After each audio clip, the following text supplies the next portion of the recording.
Hi, everybody, and welcome to Big Joe's Journal. My name is Joe Tilden. I'm the host of this program.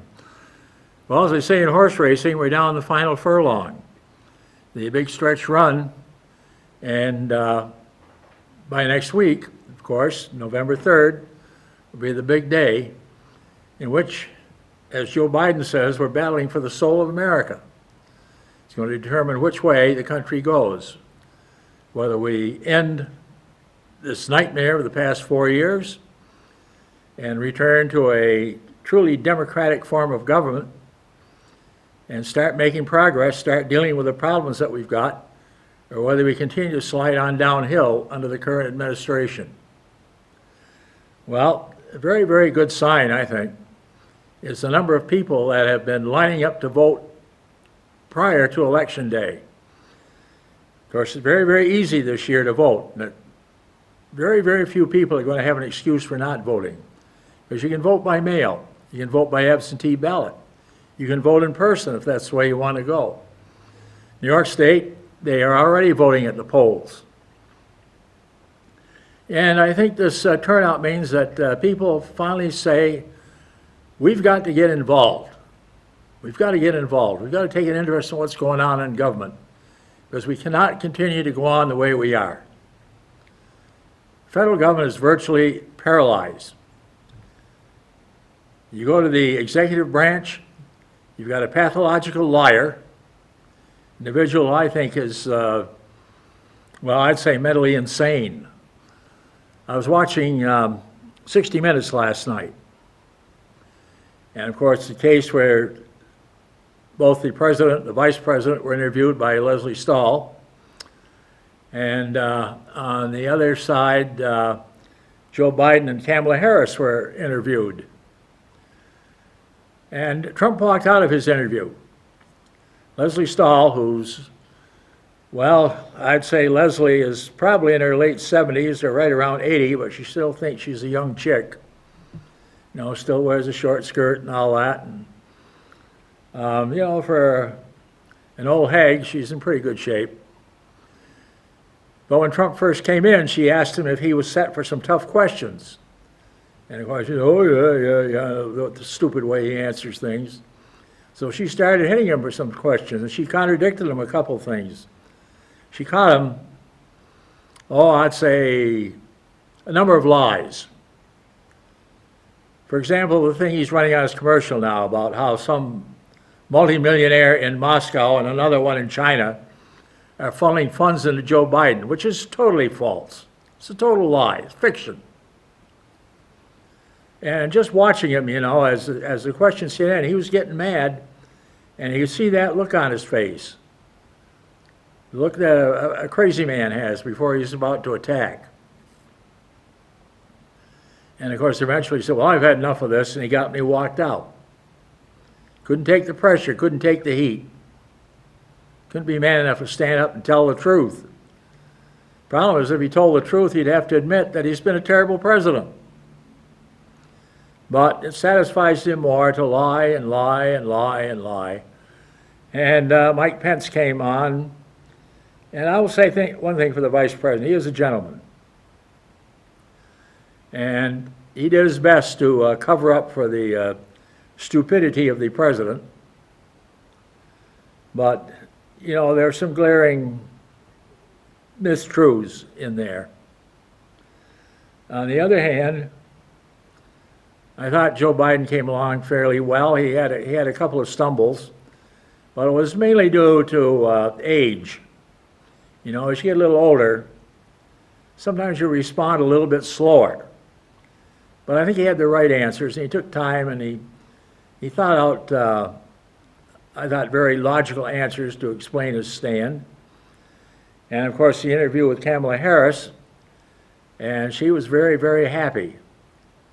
And I thought she did a fairly good job, explaining how, as vice president, she's going to support the president. She was assured by the president, who will be the president, that at a conference she will be the first one in the room and the last one to leave, which means that he is going to confide in her very, very much. And for Kamala Harris, her 4 years as vice president actually going to be preparation for when she takes over as president. Because I think Joe Biden pretty well conceded that due to age, that chances are he'll be a one-term president. And one of the questions he was asked is why he picked Kamala Harris for a running mate. And I think he gave some very good answers. Number one, she's very, very, very intelligent. And you can't deny that. She's got more brain power than, well, she's a hell of a lot smarter than that idiot we got in the White House, that's for sure. And she's got very, very strong backbone. And she's a fighter and she's determined. And she's had experience leading. Her years as Attorney General in the state of California. Her 4 years in the U.S. Senate. And she is a fighter, and that's what we need in the White House. We need that leadership that we haven't had for 4 years. Now, I know you've got defenders of the current administration right here in the area. I mean, you got Crazy Christine there and Jumble-headed Jim. But you've got to look at the truth and admit the truth. And Trump, the only thing Trump has done is he's brought the Democratic Party back together. He's fractured the Republican Party, so a large segment of Republicans are going to be voting for Biden. And I think he has made people realize that they've got to get involved. We made a huge mistake 4 years ago. First of all, you had two candidates running. Neither of them were fit to be president. Hillary was the more fit of the two. But neither of them were really qualified for the office of President of the United States. And that was very, very unfortunate. I think it's probably the worst time that either party has nominated a candidate who was unfit for the job. And the result was low voter turnout. People sort of, well, my vote doesn't make any difference, I'm going to go away, so forth. And while we had two bad candidates running, we got the worst of the two. And we've gone through 4 years of nightmarish administration. And thank the good Lord, we're getting toward the end of it. And we're still hanging in there. Maybe hanging in there by our fingernails, but we're still hanging in there. So consequently, on the 3rd of November, we'll have some idea about the change in government. I think myself it's going to be a Democratic landslide. And I would hope the Democrats will definitely keep control of the House, and they've got a very, very good shot at gaining control of the Senate. I know there's been a lot of talk and so forth about a conservative Supreme Court, vote of 6-3, but you know, you never can predict how a person is going to vote once they get on the Supreme Court, how it's going to turn out. And there have been a few surprises. You know, people said, well, this is going to go extremely to the right. The first time Obamacare was challenged in the Supreme Court, it passed 5-4 because Chief Justice cast the deciding vote in favor of Obamacare. And it's going to be challenged again. And 6-3, no, maybe not. And I think Justice Barrett, she's named to the Supreme Court. Granted, she's a conservative. She has conservative views.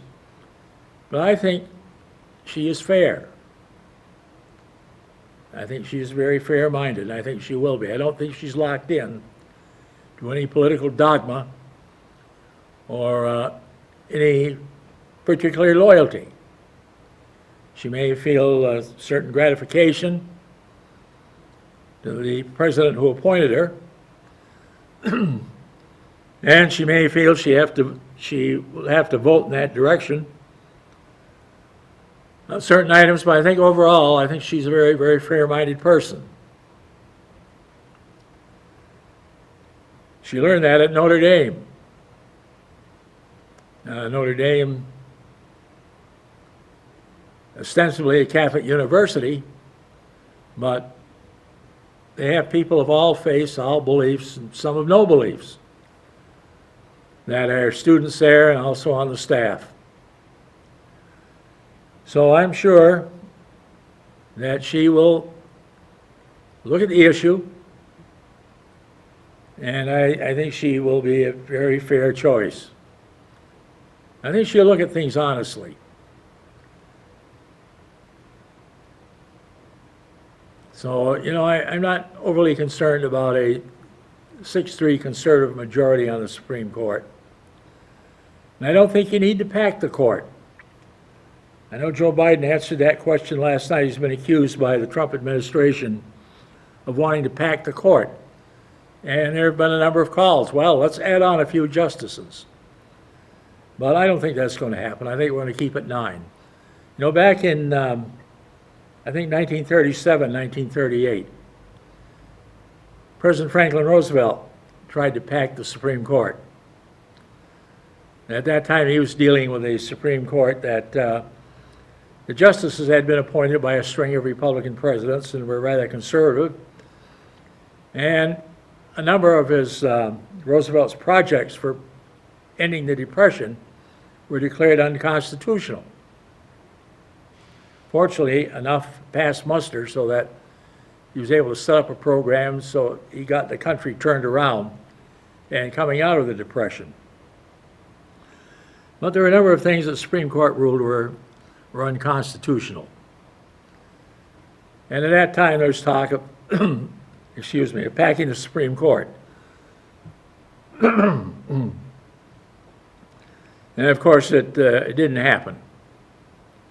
Congress didn't approve of it. I think the majority of people in the country didn't approve of it either. The same thing is going to happen here. You'll drop a committee, they'll take a look at it, and I think in the end, it's going to stay with 9 justices. Sometimes people aren't happy with the appointees and so forth and so on. And you start this talk, well, let's add a few more. Let's add a few more. Well, there really is no point in doing that. I think a man or a woman gets appointed to be a judge. There are some that are bad. I mean, some have even gone to prison. And there are some bad choices that are made, but the vast majority are fair-minded, regardless of what their political affiliation is. I think they will look at the Constitution, and that is what it should be about. Every law passed by Congress and signed into law by the President and evaluated by the Supreme Court should be done, and how does it comply with the Constitution of the United States? After all, the Constitution is the law of the land, drawn up by our forefathers. Granted, they made some errors. These errors have been corrected by what we now have 27 amendments to the Constitution that have corrected errors made by our founding fathers. But all in all, when they put together a Constitution, which was a series of compromises, there are 7 articles make up the federal Constitution, the original federal Constitution, 7 articles. And it was a series of compromises. And when this Constitution was passed, it was not passed unanimously. Of the 13 colonies, 9 approved of it, which was enough to get it over the hump and become the law of the land. 4 did not. But once it became the law of the land, of course, everybody came on board. The next big challenge to the Constitution, of course, was the Civil War. And I think the Civil War established that the Constitution of the United States was very, very definitely the law of the land and exceeded your local state constitutions. In fact, we've had an incident just a little while ago where the U.S. Supreme Court corrected the Vermont Supreme Court on a decision that it had made fact that it was a little bit out of line with the federal Constitution. So that's the authority of the Supreme Court. The Supreme Court's job is to interpret the Constitution as it applies to the laws that are passed today. That's their job. That's why they were appointed for life. And it's supposed to be non-political appointments. But as we know, the party in power, or the party that has the majority in the Senate, gets to appoint the justices. And not all of them work out the way the appointer intended them to go. One example, of course, was the Warren Court. Earl Warren, the former governor of California, and the 1948 Republican nominee for vice president was appointed by President Eisenhower as Chief Justice of the Supreme Court, hoping for a liberal court, for a conservative court, but it turned out to be one of our most liberal courts, even though they had, technically speaking, a conservative majority. So you never know. You never know. But the importance of maintaining our democracy is that people have to vote, and if Trump accomplished anything, we're going to have probably the largest voter turnout in history. Over the years, we look at the number of registered voters in the country and the number of people that actually exercise their right to vote. It runs between 50 and 60%. Here in the city of Rutland, for example, we have approximately 10,000 registered voters, roughly. If you can get 4,000 to 5,000 people to vote, we consider it a good turnout, even though half of the folks didn't bother.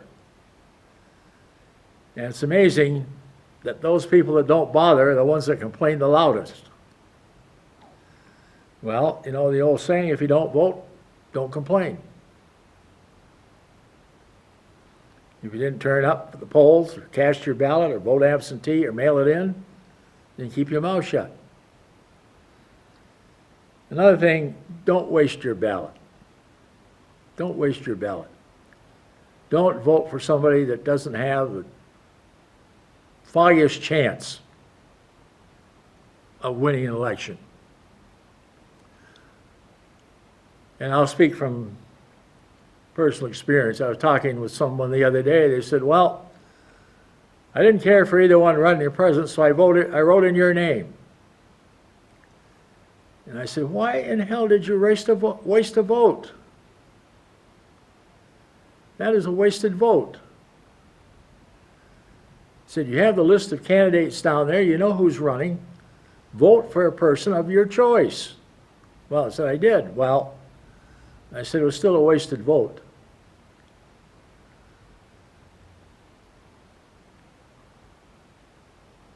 Remember the importance of voting. One vote is very, very important. Now, some people say, well, my vote doesn't matter, but I want to go back to 1996 in the race for the Vermont State Senate. The difference between the third and fourth place finisher was 2 votes. 2 votes.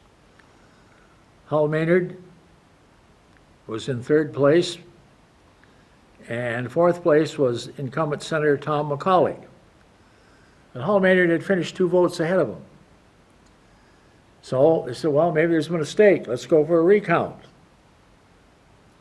Went with a recount. The original recount was held at the Moose Club in Rutland. Same result. Hal Maynard had finished 2 votes ahead of McCauley and slid into that third spot. Well, it then went to court, and Hookie Norton was the judge at that time, presiding over the recount.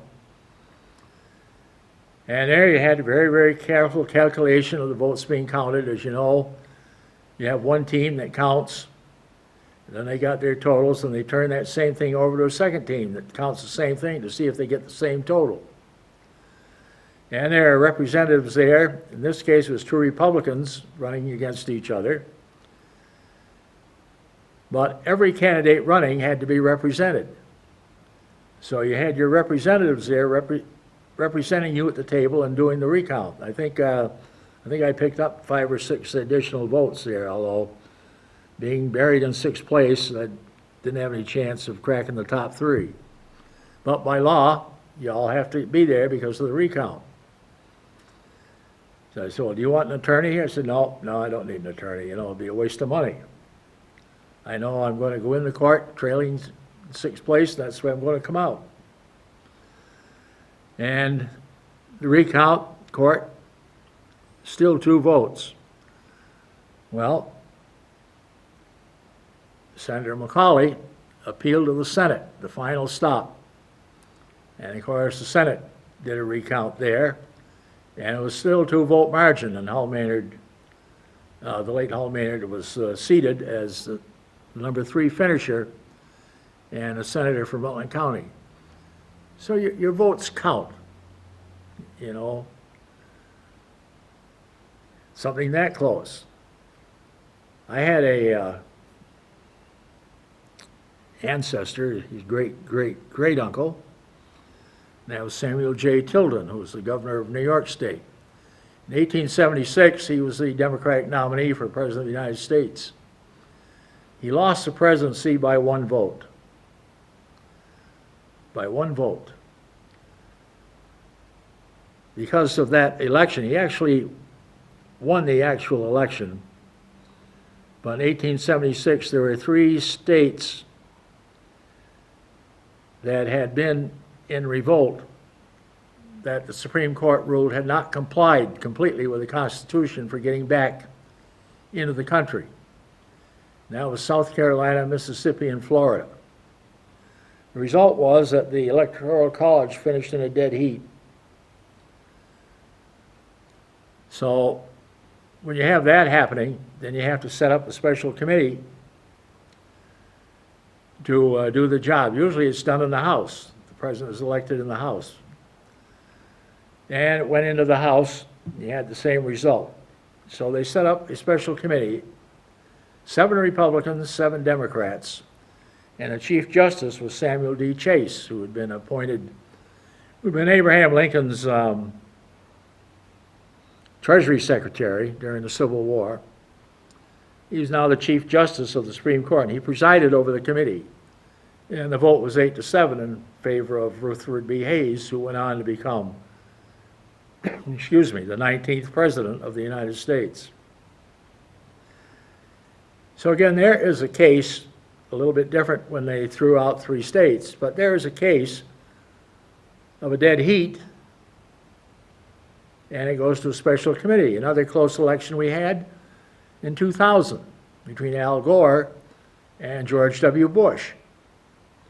And of course, the big thing was the state was going to decide it was Florida, and Florida was in the news, and their system of electing president was terrible.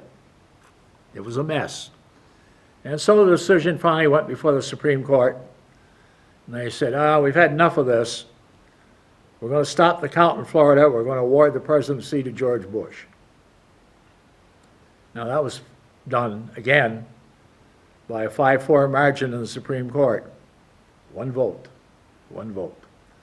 Where the Chief Justice of the United States, for the second time in our history, determined who would be President of the United States. So your vote does count. And while we are voting for president, here in the Vermont, we don't have any senatorial elections at the federal level this year.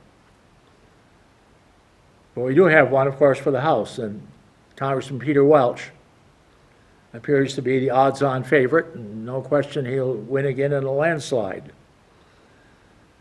Now, another interesting thing coming up, Bernie Sanders has sort of put out word that should Joe Biden be elected, which God willing he will be, Bernie wants a cabinet post. He's tired of sitting in the Senate. And I think he'd like a nice plush cabinet post. And he seems to have his eye on the job of Secretary of Labor. And I think Bernie would do very well as Secretary of Labor. How fair he would be on both sides, that's questionable. Well, there's no doubt Bernie's in favor of Joe and Jill's six-pack. And he understands labor issues. He understands the importance of a minimum wage. He understands the problems that working people are having, especially those now that have no job and are only working part-time, struggles they're going to have to support their loved ones and their family and pay their bills. Bernie understands all that. And he's let it be known, although he has not come right out and said, I want to be Secretary of Labor, that he would like a post in the Biden cabinet as Secretary of Labor. And chances are he's going to get a post in a Biden cabinet. And chances are very good he'll be Secretary of Labor. It certainly won't be Secretary of the Treasury or Secretary of Commerce or anything like that. But chances are very good that Bernie will be the next Secretary of Labor. So what that means, with the Senate seat open, the governor will have to appoint someone to serve out Bernie's term, or serve until the next election. And you have to say, well, who's going to do it? Well, in Vermont, usually a congressman is moved from Congress to the Senate, as Bernie did, as Bob Stafford did, as Jim Jeffords did. They first went to Congress and served in the House of Representatives and then moved up to the Senate. So there's a possibility that Governor Scott will have the opportunity, assuming he's reelected, which I think he will be, to appoint somebody to succeed Bernie Sanders. And would that be Peter Welch? Well, I don't know. I think Governor Scott is a fair-minded man. I think he's done a great job handling the pandemic because he's listened to the people that know what they're talking about. I know he's gotten criticism from a number of quarters and all that, but I think he's handled it very well. Right now, we're having the flurry of increases in COVID-19 from that hockey rink incident in Barrie. I think there's 35 people have tested positive there. Now St. Michael's College, they've got, I think, around 28 students that have tested positive for COVID-19. And they are being segregated from the rest of the student body, and there's a number of 47 or 48 that have come in touch with these people, and they are being quarantined. But all in all, I think Governor Scott's done a great job. He will appoint someone to serve in Bernie's place. And will it be Peter Welch? I don't know, but chances are pretty good when the election comes up that Peter Welch is going to be running for that Senate seat, which will open up the congressional seat. So, you know, it plays on and on and on. But this is the last week, and I know the administration is campaigning furiously. Democrats are too. Your local races, we're coming right down to the wire. I think the tightest race in Vermont is going to be for lieutenant governor. And I think that is going to be very, very, very close.